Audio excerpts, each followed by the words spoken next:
Take me on. Welcome.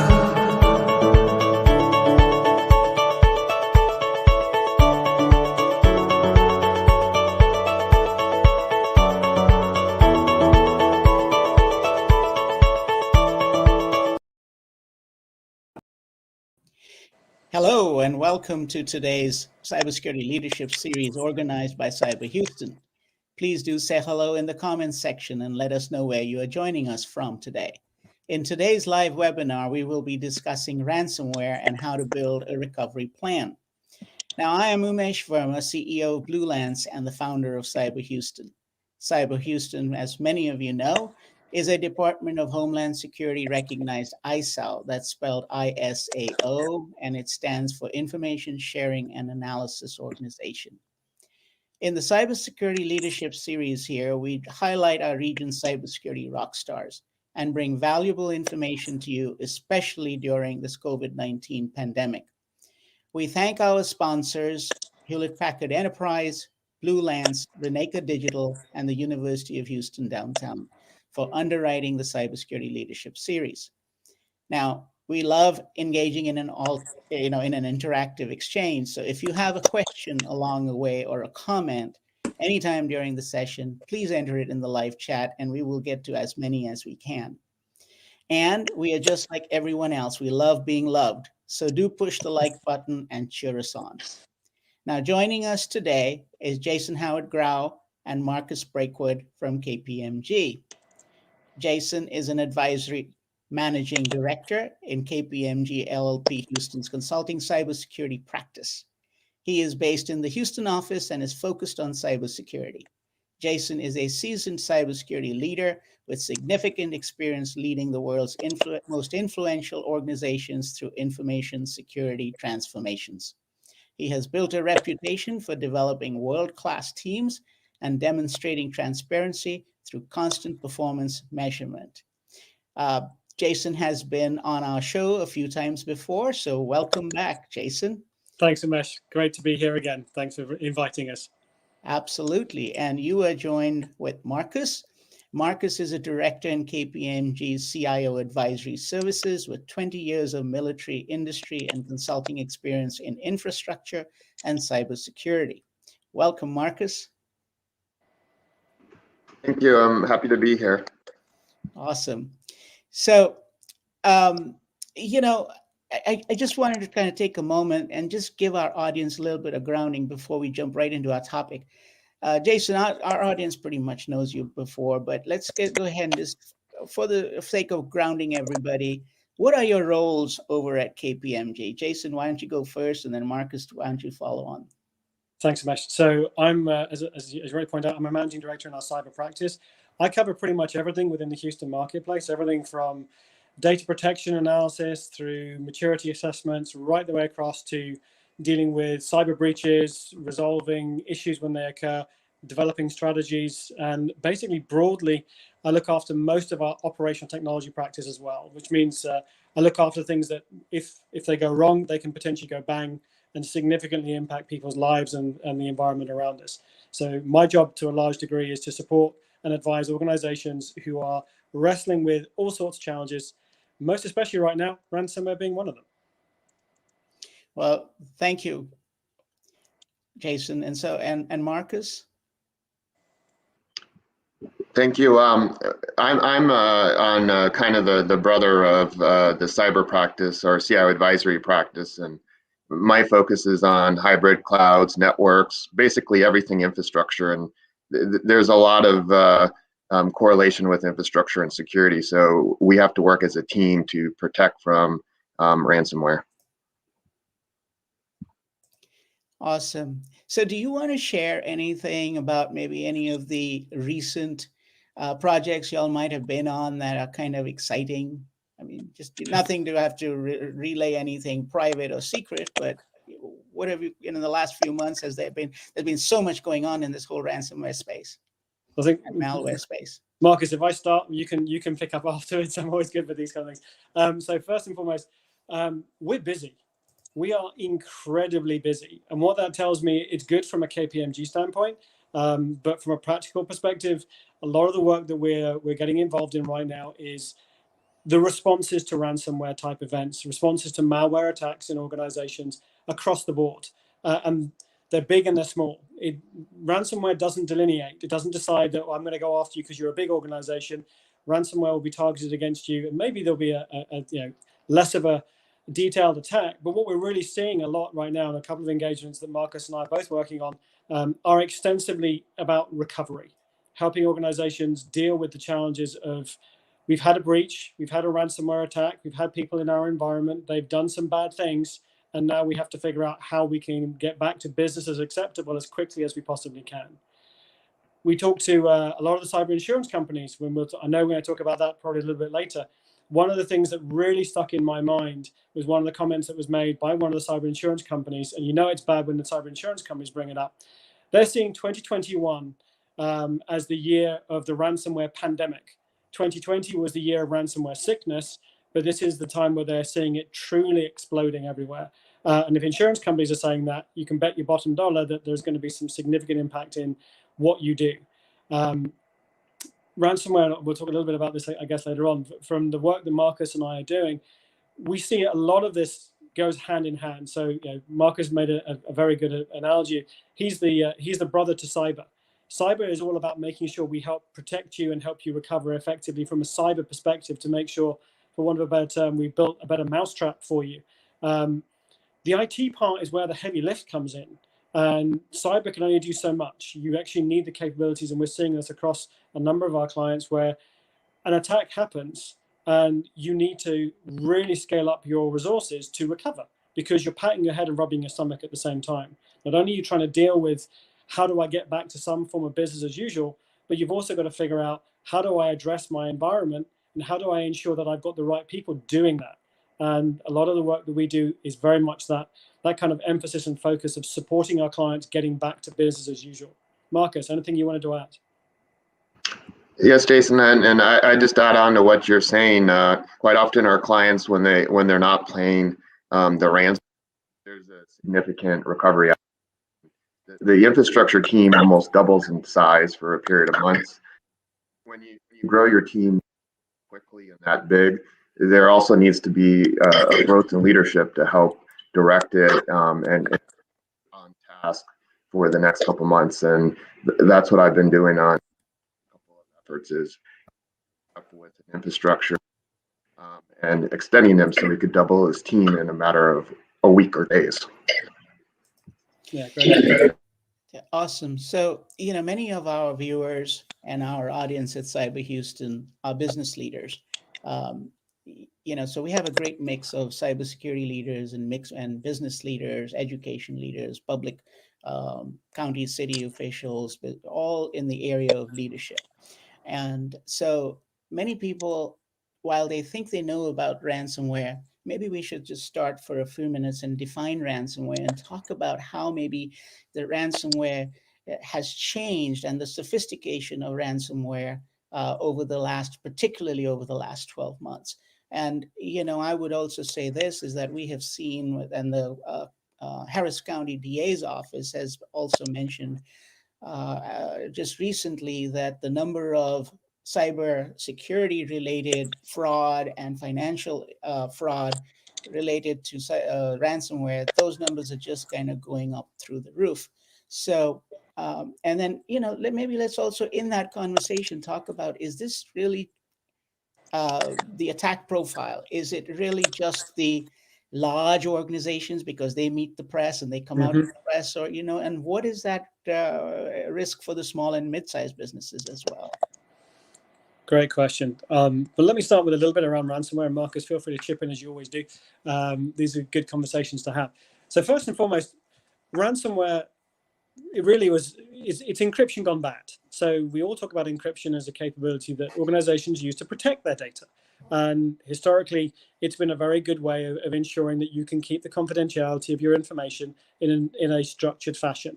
The bad guys got their hands on this and realized that they can monetize it. And what we've seen, especially over the last 12 months, and if you've been seeing the number of the significant targeted ransomware attacks, they are literally going through the roof. There were over 250. attributed cyber attacks of ransomware of significant size and scale in the last year, which pales into comparison from the previous year. And we're expecting the same to occur this year, if not more. So what we're seeing is two things. Ransomware used to be just, we're going to encrypt your data and make it impossible for you to work. And you're going to pay a ransom, or you're going to have a backup capability that is second to none to be able to restore. But what we're now seeing is a switch in tactic. And that's not surprising, because this is a massively monetized business. This business is worth billions in the way that the world works. And cyber criminals are making a significant inroad into this because they can see this is free money. And there's two reasons for that. The first thing is that they're now starting to exfiltrate your data before they actually launch their ransomware attack. So they actually have hold of your data. And if you have 5 minutes to spare, the Carlson Wagonlit attack, which happened at the back end of last year, they actually conducted their ransom negotiation in public, in the open, which is why we can talk about it. And amazingly, they actually negotiated the ransom down from $10 million down to about $4.5 million because of the pandemic. But what's genuinely scary about this is two things. One, they exfiltrated their data, which means they stole what they need, whether it's your crown jewels, whether it's the critical customer data, whether it's financial data. They are more than happy to steal it. And that's now becoming part of the toolkit of a standard ransomware attack. Now, what we're also seeing is that they will disable you. So if they're in your environment, they will look to make it impossible for you to recover by deleting your backups. And if they've been in your environment long enough, they're now starting to deploy the ransomware into your backup. So the minute you try and restore from a backup environment, you're actually starting to see the ransomware reinfect you all over again. So this is a kind of a significant three-way challenge, if you like. But in terms of kind of the sophistication, it's definitely growing. It's becoming such an issue that there are now a number of governments that have issued legislation to say you cannot pay the ransom. And I believe the US is going down this road as well, because paying the ransom effectively is supporting organized crime. And therein lies the challenge. These tools are in the hands of anybody, and they're freely available. So launching an attack is not difficult anymore. You just need the toolkit. 5 or 6 years ago, you actually needed to be able to program. You actually need to be able to understand how to combine a kit. You can now go on the dark web and you can buy this as a service. I want to go and hit XYZ municipality, and you pay a certain amount for the hackers to go and do that. So they're monetizing their services. And that's genuinely concerning. The other thing, which I think is also worth bearing in mind, and a number of conversations have been had around this, the minute that you have been targeted for an attack, you're damned if you do and you're damned if you don't. Because if you pay the ransom, you're going to become a target for more ransomwares because they now see you as a revenue stream. If you don't pay the ransom and you look to recover, then if they've exfiltrated your data, then they've got the opportunity to monetize that. And that's exactly what we're starting to see. Marcus, anything you want to add to that? Yes, Jason, and maybe I'd add it from an infrastructure side. If you're talking with your infrastructure leader, they're going to think probably pretty pragmatically. It's an attacker getting into your network, elevating account access, reconnaissing the network, encrypting the data, and either encrypting or deleting backups. And the sweetest and the easiest targets are the cloud, because some of those elevator rights have access to all the data and backups without even traversing the network. So if you're talking to an infrastructure leader, those are probably the points you want to focus on. Absolutely. Good spot. So, Jason, you set the topic up about backups. And there are many times when we are dealing with, especially mid-tier companies, who say, what's the big deal with ransomware? Can I not just have a good backup and restore? And shouldn't that be my recovery plan? Isn't that good enough?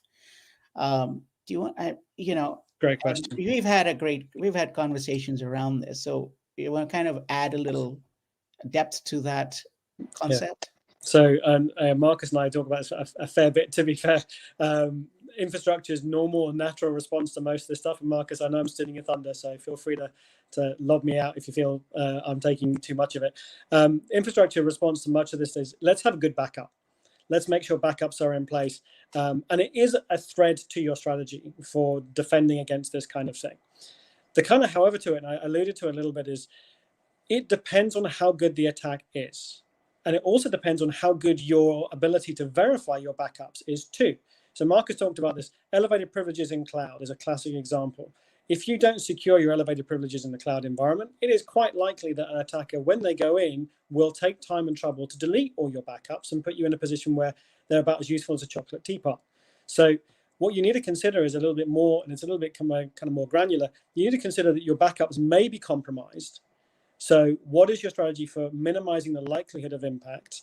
And also, what is your strategy for ensuring that you test your recovery on a regular basis? So assuming that you've got a backup in one place is not sufficient these days. And what we're certainly starting to see is organizations are starting to consider, how do I ensure that backups only go one way? And also, how do I ensure that I've got sufficient copies of my backup that if I were compromised with a long latent malware, it won't be able to effectively relaunch itself and ruin my environment. Marcus, what's your thought on this? Yeah, from an infrastructure side, traditionally, when you think about backups, the main risk you want to protect against is a site going down. Like there's a disaster at your site and you lose access to your backup, so you send them somewhere else. The problem here and with ransomware is these attackers are reconnaissing the network. They're finding where all the backups are, and they're either encrypting or deleting them. So you have to relook at your entire backup design and how to secure it. There's a number of technologies that are starting to come out in the market. One of them is putting privileged identity management on any elevated backup privileges. Another one would be doing an offsite that has a whole separate set of privileged accounts. There's these concepts called immutable storage, where the backup is read-only. So there's a couple new technologies that have come out or that have been existing and are now getting applied to backups. And I'd recommend looking across them, especially on your tier 1 applications, kind of the most critical backups to your company. I would start there. Absolutely. Yeah, and you made another very, very cogent point, which was that previously you needed to have programmers to really kind of get in and program the attack and deliver the payload and then do all the stuff thereafter. And now, and you made reference to the fact that there are tools out there. There's so much been in the press about the FireEye tools that were built for offensive cyber, and that they have now been, they were hacked, and those tools are readily available. What is the impact of that, and how do customers and manufacturers and kind of take care of their supply chains and their service providers and the vendor networks that now become a huge target as a result of that? It's a great question. Marcus, do you want to lead off, or are you happy for me to? For you to lead on this one, I'll have a different priority perspective. No, hey, you do, and that's why it's a good conversation. So first and foremost, I think the analogy that I would draw to start off with is that once the sword is out of the scabbard, you can't put it back. And this is very much the case with any form of targeted tool. And we're seeing a lot more of this kind of coming into the fore. So yes, hacking tools are easier to use, easier to deploy, and much more significant in the way that the organizations can use them. Organized crime used to be of the purview of people that would actually go out and actually do the attacks. Now you just buy it. I can buy everything from a DDoS to a ransomware attack, and it's depending on how long, how much, and how significant. It's a marketable, fungible skill.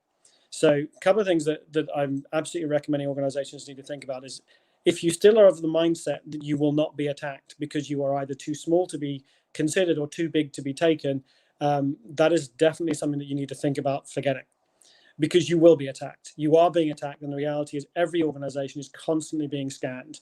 It's something that you have to now live with, that the world has shifted from if I'm attacked to when. That's the first thing. The second thing is, and I think from my perspective, helping clients, regardless of your size, you need to consider the fact that the initial attack that you will have, the first 24, 48 hours are crucially important. So marshalling resources and making sure you're ready for it, not just from a tabletop exercise perspective of testing it, which is a good thing to do, but actually having an incident response team like KPMG in hand with a retainer ready to go at a phone call's notice makes a massive difference. Because in the attacks that we're supporting clients recover from, a lot of the time, it's actually getting the environment back under control and having an understanding rapidly of how did these guys get in so we can fix it is crucial. So time is always of the essence.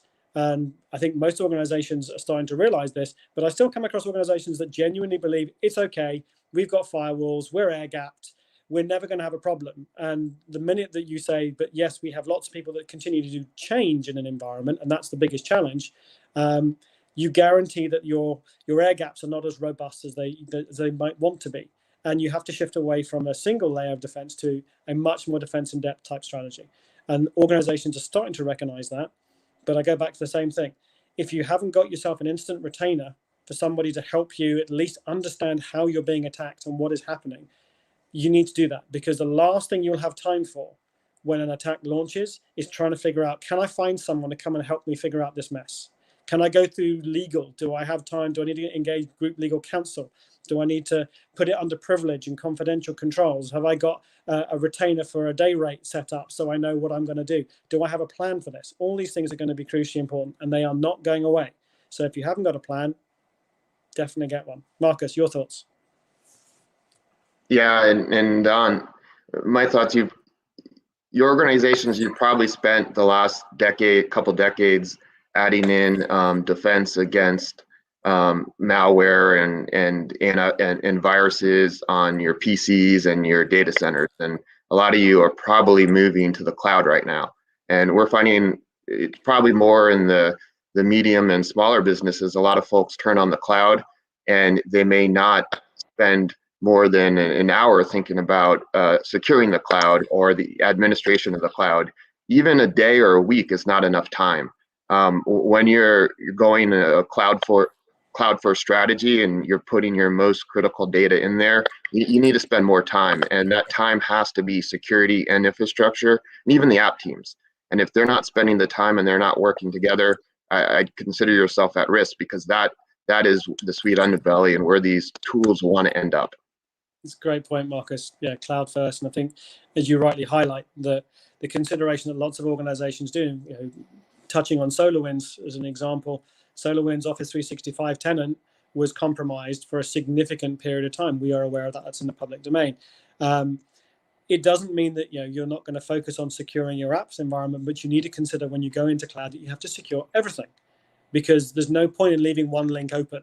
And Marcus absolutely hit the nail on the head. You need everyone working together to understand the impacts of shifting from an on-premise environment to a cloud environment.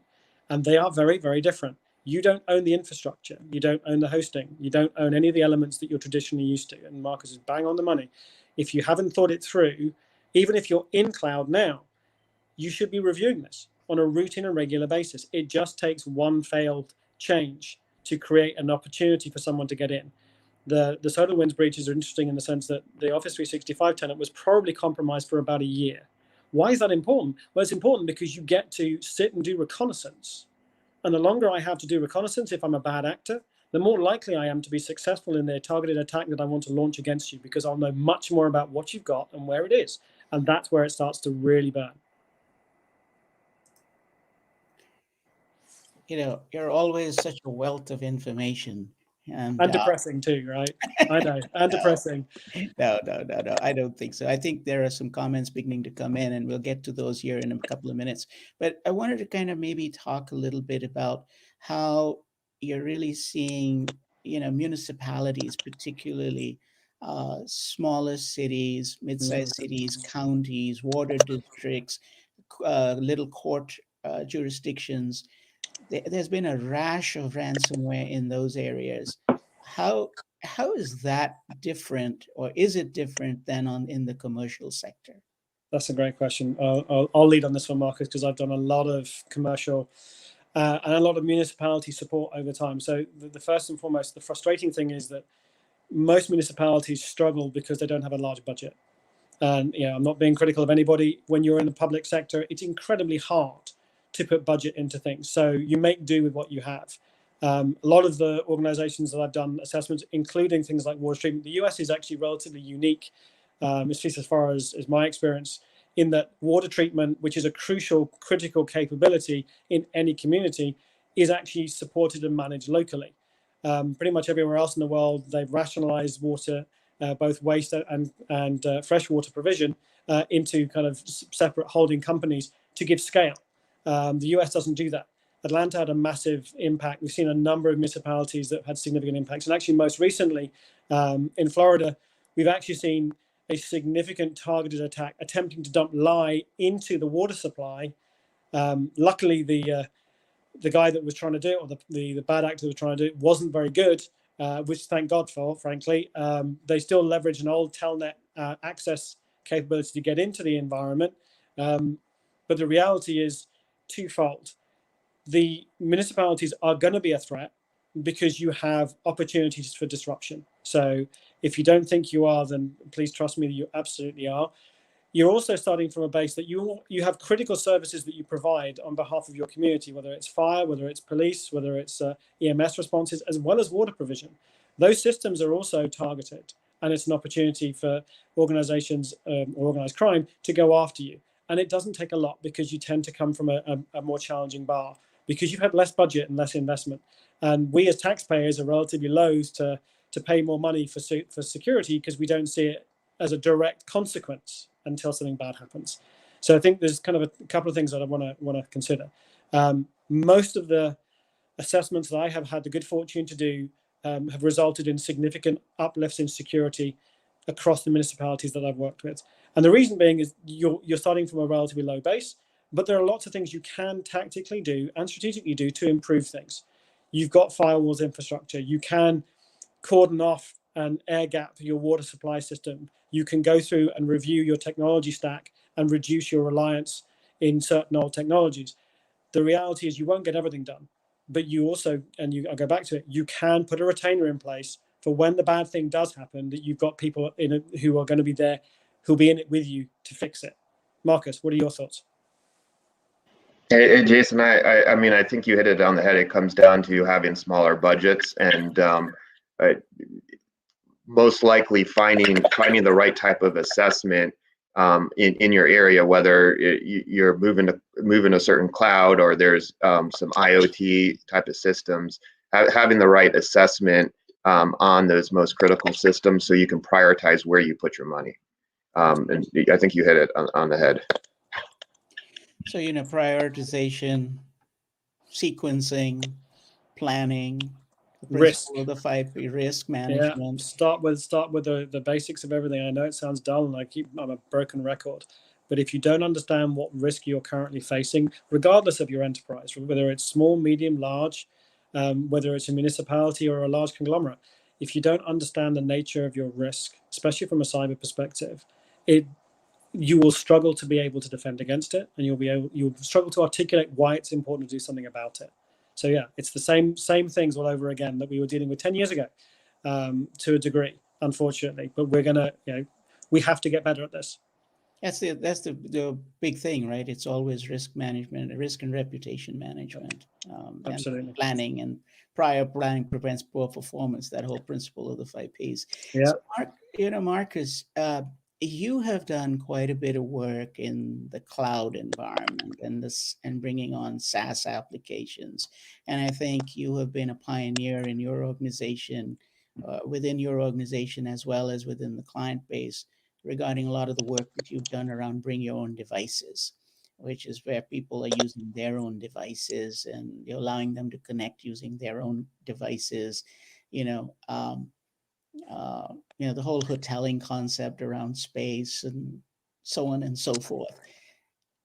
How has this pandemic, especially where overnight all of our workforces, those that could, sent their workforce home, and many people were using their own devices, their own wireless routers, whether they were using a VPN or not. Even with VPN, there's all kinds of other connectivity issues. Do you want to kind of explain a little bit about your thoughts around that, and how this has, how does ransomware and malware play into that environment, and how can you really protect that environment? What has it done from an audit perspective? What has it done from an internal policy perspective?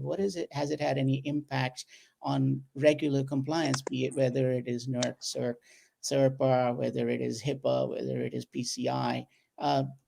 Just take it away.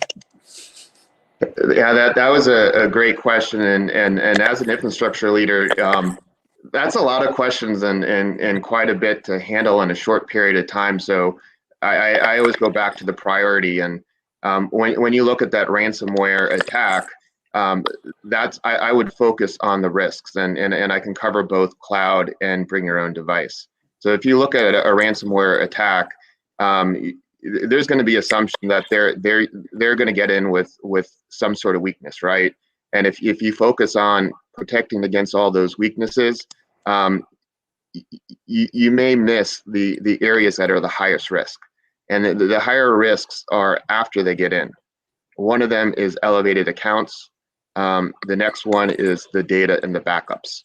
So starting with cloud, if you are in a cloud provider, whether it's Microsoft or Amazon or Google, they've all recently come up with ransomware best practices. And those best practices are going to focus on how to secure your elevated accounts, how to protect your data, and how to protect your backups. I would focus on those three things in the cloud, and then work your way out to on your defense and depth strategy. But I would focus on those three things first. I'll probably add one if I can, Marcus, just because you know me, I always want to add a little bit extra. As Umesh says, the challenge of remote working is something that we're seeing significantly impacting the operational capabilities of most organizations. This pandemic has gone on longer than any of us could have predicted, and it's certainly not an easy thing to deal with. That being said, pragmatically and sensibly, the third-party supply base is an area of significant attack. A lot of organizations are focusing very heavily on how do I address my supply chain risk? How do I ensure that my third-party suppliers who are involved in this stuff are doing exactly the same things that I should be doing? How do I make sure I know that? Because the third-party component is becoming more and more significant. We're more reliant on cloud providers. We're more reliant on everything else that a year ago, 2 years ago, we didn't think about. Do I have a standard that I can deploy that's low risk for remote workers? My third party now might be a fourth party. How do I address that? So there's probably a couple of additional areas that I'll probably add, just because this area is complex. Unfortunately, sorry. No problem. So that was my thoughts about cloud.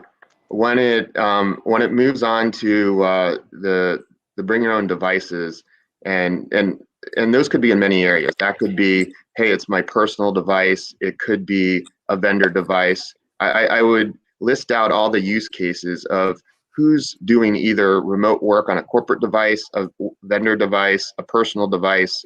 What kind of access do they have to the environment, and prioritize those use cases? So you're probably going to find that there's some corporate devices that have admin access. Maybe there's some vendors who have admin access in certain areas of the company, and I would focus on those first, rather than looking at all of them at one time. Focus on the ones with the most access. There is another component too, and I think you're going to find very quickly that multi-factor authentication is one of the primary defenses against elevating admin privileges. And one of the things we found with our clients, when you're trying to do MFA, it requires either like a text, a phone call, or an app installed on a device. And that may be a solution that is palatable in the Americas, but some countries outside the Americas have workers' unions that may not allow the second or third form of authentication on a personal device, and you may have to work with that workers' union to get agreement to make MFA work. Or you may have to issue corporate devices. So that's kind of my thoughts on bring your own device, work from home. Focus on the most privileged user cases first, and then outside of the Americas, work with those worker unions as you're implementing MFA. And don't forget to work with those workers unions while you're implementing MFA. Good shout, Marcus. I'll have one more bit of doom and gloom, which is, and you know me, I can't help it. I'm Scottish, so by definition, doom comes my way. And that's not a Simpsons reference before anyone says anything. But no, in all seriousness, Umesh, one of the things that Marcus highlights is crucially important, which is deploying things like MFA. You'd be amazed the number of organizations that still don't have it down. So the doom and gloom part of me is we need to get that as a basic standard. Marcus is absolutely right. You have workers' councils, you have all sorts of unionization in other parts of the world. So if you are a global company, how you deal with remote devices and personal devices is going to be crucially important. Do you want to allow your organization to see data on your personal device? No, I don't. I don't want anyone, even KPMG, I don't want them to do that. But how do I ensure that I can balance that against the risk of not being able to access systems securely? The other bit of doom and gloom, which I'm going to throw in there, is MFA is a great solution, but there is no such thing as a perfect solution, unfortunately. And talking with some colleagues in Europe recently, and what we've seen is SIM phone cloning is now back in fashion again. So the IMEI number SIM cloning process was very much under control up until about a year and a half ago, and now we're starting to see cloning appear as a mechanism to try and defeat MFA. So we have to consider this an arms race, and we have to consider that whatever we're doing today probably will need more augmentation tomorrow. So just one doom and gloom ad, if I may. Perfect. So we do have a couple of questions coming in, and I thought maybe we would, some of them we've already touched on. So I'll just push them up and we can go through those. And then maybe we can, we'll go back to a couple of other topics. So we have a question, a technical question coming in from Kyle. He says, how and when can you be sure that root causes are remediated after a ransomware incident and it won't come back? Kyle, I love the question. I'll start, Marcus. I think this is probably more in my wheelhouse. So the truth is twofold. You can never say it won't come back. I'm sorry to depress you, because the more that you see the more ransomwares become effective, the more ransomwares are deployed, the more likely and the more effective they are at actually trying to find backdoors, which is why a good forensic capability is crucially important. So from my perspective, you can confer remediation when you have a clean house. And what I mean by that is you put appropriate defenses in place, you built that better mousetrap around your environment, and the initial root cause that you've identified through your forensic analysis has been remediated clearly and across your environment, and you can prove it. That's a lot of ands, to be fair. The other consideration is that you've got to bear in mind, and I've said this a couple of times, it's always going to be the case that once you've been attacked, you are likely to be attacked again. And it's likely that the attack vector that they will deploy will not be the same one that you're used to. So what you have to consider is, what are my lessons learned from the ransomware as we had it? What are the key risks that I now need to mitigate as a consequence of this? And how do I ensure that I've got a response capability in place to actively deal with this? Some of the stuff that Marcus and I have been working on recently, it's simple things. It's about segregation of user accounts and ensuring that privileged users are well protected. So even if someone were able to get in, they can't launch an attack. It's about saying, okay, one of the lessons learned from the last one is we didn't have EDR in place effectively to identify and to control processes before they were actually able to launch.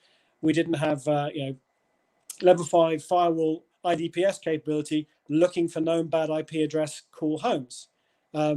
There are a number of different things that may lead into it. The truth is, unfortunately, each incident is slightly different. But my kind of take on this is, you'll know you're clear when you've remediated the initial root cause and you have identified the risks and have mitigated them appropriately. That's a rubbish answer. I'm sorry. Marcus, what do you think?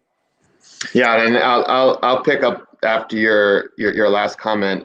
You won't really know until you've identified that root cause and how to plug it. And as an infrastructure leader, when these forensic guys come in and they're trying to figure out the root cause, they need data, right? Sure. And they're getting data from all these logs, and you've probably had your CISO ask you for years for more and more storage to store security logs. And I think you need to think through how long are you going to store these logs? Is 30 days enough? Like, what if that attacker's there longer than 30 days? and they figured out how to kind of wipe out some of these logs. 90 days may be a better storage policy. And that's a discussion the infrastructure leader and the CISO need to talk about, how long to store these security logs, and do you have enough? You have enough logs in place across your environment so a forensics team has enough data to figure out where the attack started and how it spread. I think another consideration is there's some tools on the market today that bring all these logs into the cloud and closer to managed SOC teams and to forensics teams, so that action analysis and action can happen faster. So 2 things to think about: how long do you store these logs? Do you have enough of these logs? And do you push them to the cloud? So that's really 3 things.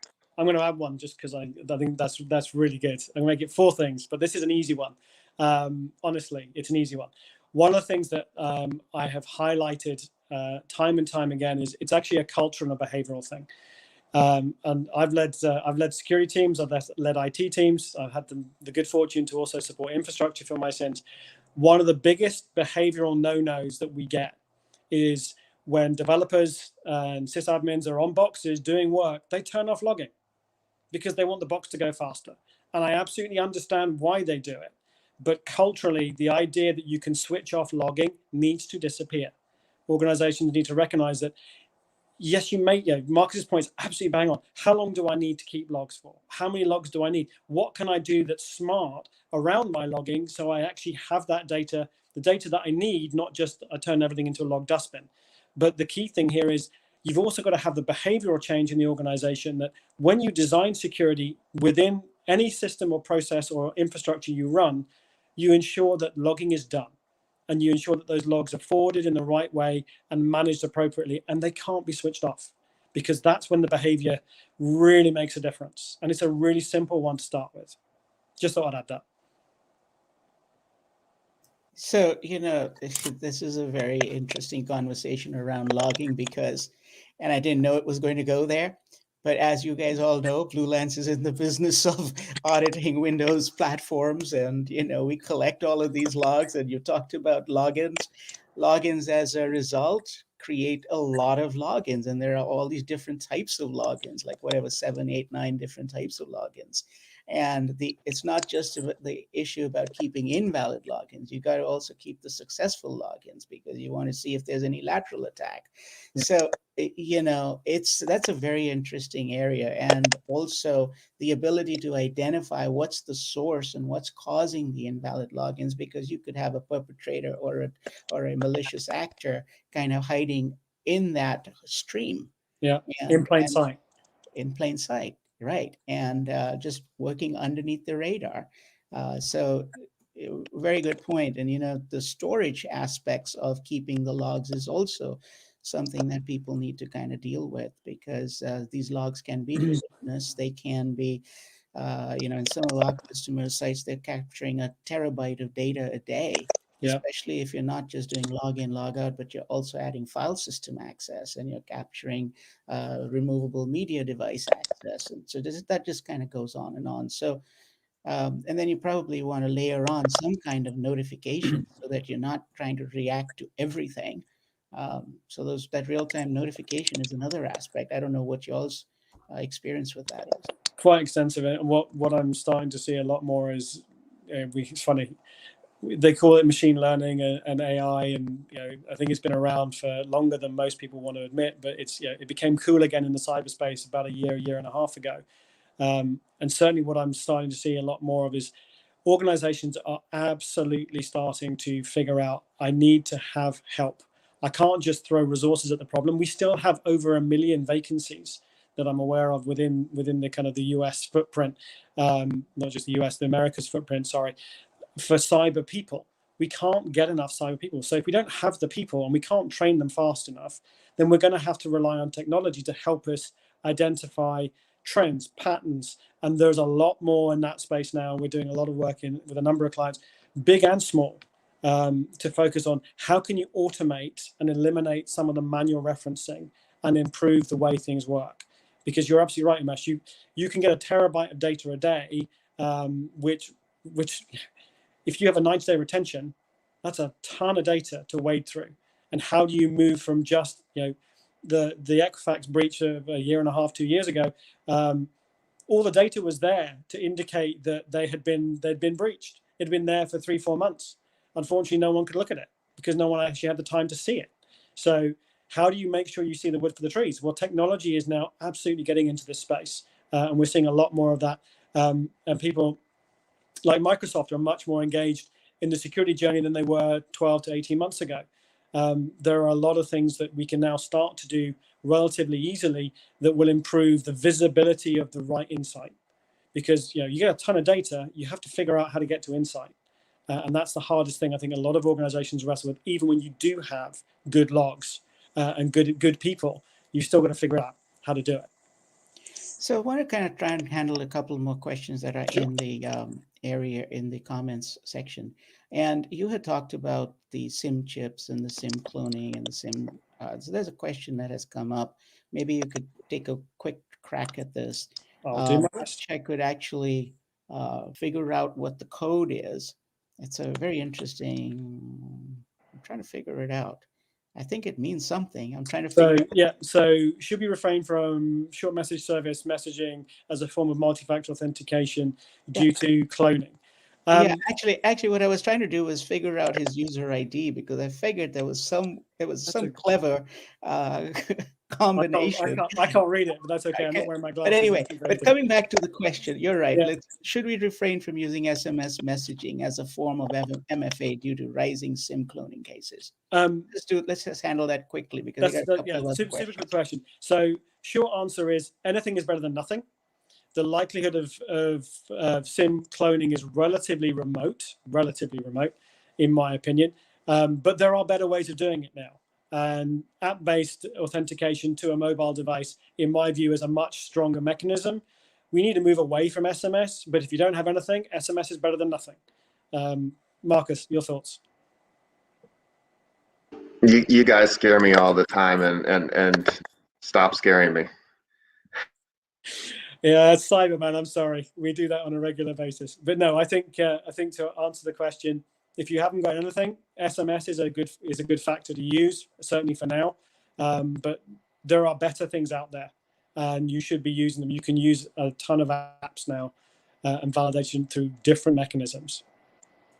So we have another. I don't use it for that, Peter. So we have another question from Peter. Says, is the core problem a general lack of cyber hygiene? Excessive privileges, rights that are unnecessary.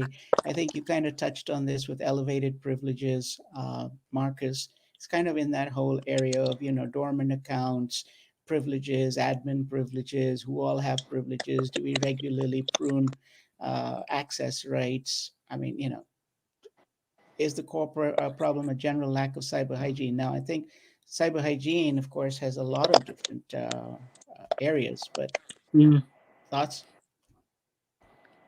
Marcus, where do you want to go with this? You can start, I think. I'd start by there's a lot of ways this cyber team can scare the company with risks. So this may be just reprioritizing the risks you focus on to account for how a ransomware attack happens. And if you try and focus on everything, you're probably gonna you're not gonna get the right stuff implemented to protect against ransomware. So rather than thinking about it a general cyber hygiene, I would relook at how you're prioritizing your risks, your action plan to them to account for how a ransomware attack happens. That way you're focusing on putting controls for the right risks and getting them implemented ASAP. Yeah, good point. I'd probably add one, and I always do. You're right. So from a escalated privileges perspective, doing and getting into the habit of having regular reviews of your hygiene, having a good joiners, movers, and leavers process. I can't tell you the number of times someone's moved within an organization and maintained the access to systems that they have absolutely no need for anymore because the organization don't take things away easily. Likewise, a lot of organizations have shied away from having the conversation around endpoint admin and moving away from having the need for endpoint admin. There are better tools out there now that mean you don't need it on a permanent basis, but organizations still struggle with that because it's it's a battle that people don't necessarily want to fight. So I think to Marcus's point, focusing on making sure you've got the right admin privileges in place and having the right preventative controls like MFA in place will reduce the likelihood of something bad happening. In terms of the impact of things like cyber hygiene, yeah, I would focus very clearly on a couple of key areas for your organization, but reinforce it. I don't believe in fear. I believe in facts. And a lot of the time, unfortunately, I'm brought in after the fact because something's gone wrong and people didn't listen to the reality of what's around them. So my suggestion would be, you can do a lot by testing. You can do a lot by carving out a little bit of time to prevent. And prevention is so much better than the cure.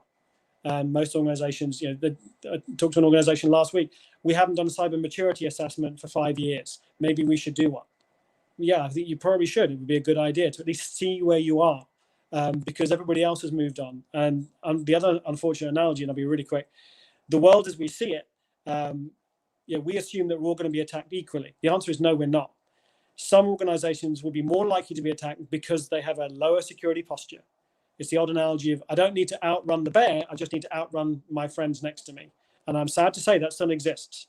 So doing that awareness and doing the hygiene is an easy win for most organizations. They just struggle to do it because it's not seen as value add. And it's not shiny either.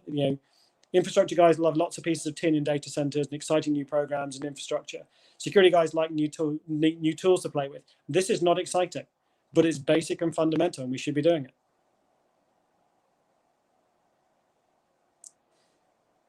You're on mute, Umesh. Thank you. We have another question coming in, which really is diving down into the technical side. And I think this has to do more with the Windows environment. And it's talking about, in terms of rapid detection, is there an initial nexus of hacker activity, which can show hacker penetration at the earliest moment? Again, we're talking about privilege escalation, and we're really talking about a Windows environment with Active Directory group policies. I guess we would probably talk mostly on-prem in this situation, probably, or a shared hybrid Azure Active Directory on-prem environment. Any comments? Marcus, do you want to lead with that one? Yeah, and I mean, I think the question is broader than Windows. I would say there is Active Directory in Azure. Like if you're in Azure, there is an Active Directory there, and they do have a group policy type configuration in Azure also. It works differently than on-prem, so those do have to be considered. But the way I would answer this question is, as you're looking to add controls to protect against the risks in the environment, every time you're adding a control, I would also add monitoring. So if you're adding MFA on admin accounts, I would also monitor like an unsuccessful logins on that admin account. So every time you're adding a control to mitigate a risk, also add a monitor. And then those monitors need to go to a 24/7 SOC, whether you manage that SOC or you outsource it somewhere else. And then that SOC needs to have some sort of critical incident path that goes to your security team, your infrastructure lead, and your CISO and your CIO. And as you're testing to ensure those monitors work, you want to test each one, because you could go put them in place and they never trigger, and they never trigger because they're not working. So I would test each one of those.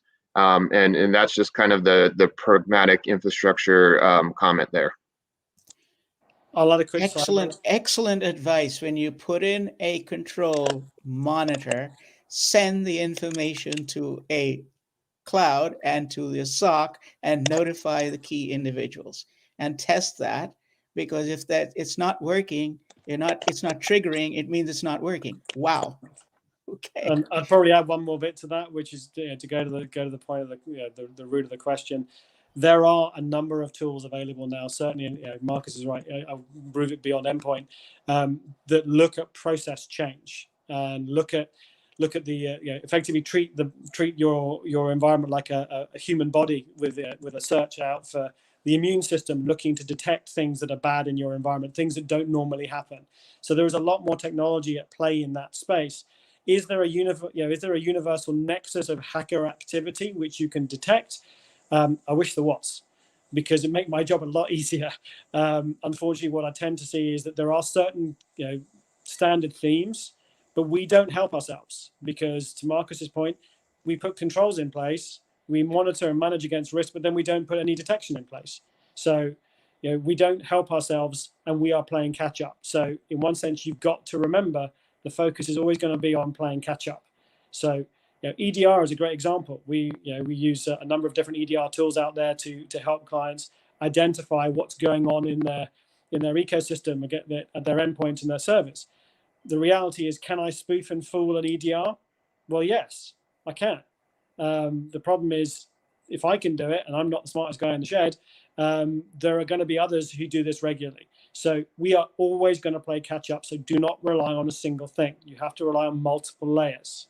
And that's what this is all about. So we're coming up on the hour, but what I wanted to do was cover a couple of other quick points. And maybe there's a question here too, which we can wrap in. One is, the whole concept around protect what you can protect well, you protect and you insure the rest. We haven't had a chance to really talk about cyber insurance today, but that is a tool and that is a financial instrument that people can use to actually write some of the risk off of their balance sheet. So we ought to kind of talk about that a little bit, just Sure. some guidance, and then kind of wrap that in with, there's a question that follow-up question that Peter had that said, if you had to say what are the top 5 things any organization can do to minimize the risk of ransomware, what would those be? I think we've talked about it all, but it would be a great way to kind of capsulize it into this conversation of cyber insurance. Let's kind of wrap up with that kind of a conversation around cyber insurance. What do you do? I know there's a whole topic, so maybe we'll come back to really explore that topic of how do you insure, what do you insure, what are the things you can do, what are the exclusions? So there's so much in that area, but I'll turn it over to you, Jason, and to Marcus. Fantastic. So a great question. I'm going to say the same thing I always say. Don't assume that cyber insurance is a panacea for fixing your problems, because it really isn't. We work day in, day out with the cyber insurance companies. They have matured the market over the last 10 years dramatically. When I first had to do my first underwriting of a policy, it was a guesstimate. The materiality of that has changed, and the cyber insurance companies are now becoming much more savvy when they look at your policy and your loading as to exactly what cyber defenses you've got in place, whether you have the right procedures, whether you have a SOC in place. They are actually now starting to look for you to actually give them insight into what you've got. Now, can I abrogate my risk to my insurance company? No, I can't. I can hopefully leverage a cyber insurance company to minimize the impact of my loss of earnings or my loss of operational capability, but that's not going to prevent it from happening. So what I would suggest, and this comes back to the initial part of the question, cyber insurance is about recognizing very clearly where I'm going to need help. And most organizations will need it in that instant response and recovery space. That's where you want to provide your insurance. You also need to focus very clearly on what are your crown jewels. So if you have 3, 5, 7 things that are crucially important to you, look to ensure that you have added protections around those, including cyber insurance. But it is not a panacea or a silver bullet. And a lot of organizations that I'm talking to kind of hoped it would be. What we see also on the other end of it is insurance companies are in it for business. They are not in it for money. They're not in it for anything other than it is a significant business for them. They want to make more money. They do not want to pay out on claims. So even organizations that have cyber insurance, the conversations that we've seen happen 3, 6, 9 months down the line after a breach has occurred, and we've been helping them with the forensics and the recovery is, well, we're not going to pay that because. So don't assume that it's a panacea, would be my takeaway from that. Marcus, thoughts? Yeah, I mean, I'm an infrastructure guy, so we don't get in these insurance conversations, right? But our clients, when one of these events happens and this insurance starts, the whole focus is on forensics, right? And to get these forensic guys in there to see what happened. But what it doesn't really focus on is what do you do if you don't pay the ransom? And a lot of our clients have disaster recovery plans, but those disaster recovery plans don't have a cyber attack or a ransomware in them. So let's say you've got insurance, you bring in the forensic guy, then what do? You got to kick these guys out of there. You got to put some security in place, and then you got to find your backups, find your data, and bring back all your systems. And if you don't have a plan already put together to do that, that could take months. So my biggest thing would be, if you see these insurance conversations come in, also talk to your infrastructure lead and update the disaster recovery plans, because you want the insurance and the plan. Absolutely. Great build. And I think just to kind of just to summarize the last kind of here 5 things that we should do. We talked a lot about having defense in-depth layers. We talked about effective backups. We talked very much about ensuring that you have the capabilities to recover. Having a cyber insurance policy is a good way. Having having a retainer in place so that if you have a breach, 1, you've got a plan, and 2, you've got bodies to help you, because you will never have enough people when this kind of thing happens to help figure out what went wrong. And then the third, and probably the last one I'd probably add, is building out your security strategy to ensure that you manage your risk, and actually when you implement things, you are actually monitoring them is crucially important. Those are the kind of 5 that I'd throw at there. Yeah, and I would probably go ahead and add what Marcus said also is, put in your controls and monitor your controls, test your controls, right? Yeah. I think that's very, very cogent. So guys, y'all have been an absolute fountain of information, and I think we have had a tremendous conversation. There are things that we did not get to, which I would love to have you come back for, is like, how do I fight back? Yeah. What's the role of law enforcement? What does life look like after attack, during attack? Is the stress, how do you handle yourself? How do you really kind of go through the steps? Just continuing the conversation, and what does a retainer really mean? We didn't really I think there are lots of really good things there. So I'd love to have you guys come back and go through this in a lot more detail. Happy to, Umesh. You know that. It's always good to share. It's been a good conversation. Well, thank you guys. And so thank you for sharing your expertise with us today, Jason and Marcus. For our viewers, we will be posting this presentation to the Cyber Houston YouTube channel, as well as to the cyberhouston.org website. Please do subscribe to our Cyber Houston YouTube channel and follow our Cyber Houston Facebook page. That way you will be notified every time we go live.